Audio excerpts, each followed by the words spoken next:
با گروهی از بزرگان در کشتی نشسته بودم. کشتی کوچکی پشت سر ما غرق شد. 2 برادر از آن کشتی کوچک در گردابی در حال غرق شدن بودند. یکی از بزرگان به کشتیبان گفت: این 2 نفر را از غرق نجات بده که اگر چنین کنی برای هر کدام 50 دینار به تو میدهم.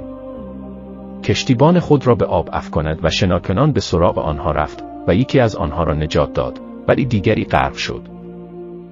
به کشتیبان گفتم: لابد عمر او به سر آمده بود و باقی مانده‌ای نداشت.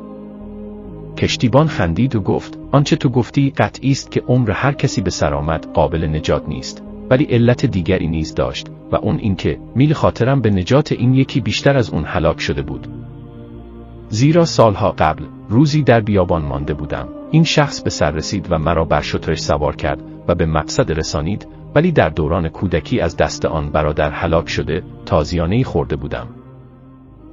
گفتم: صدق الله، الله تعالی راست فرمود که کسی که کار شایسته‌ای انجام دهد سودش برای خود او است و هر کس بدی کند به خویشتن بدی کرده است.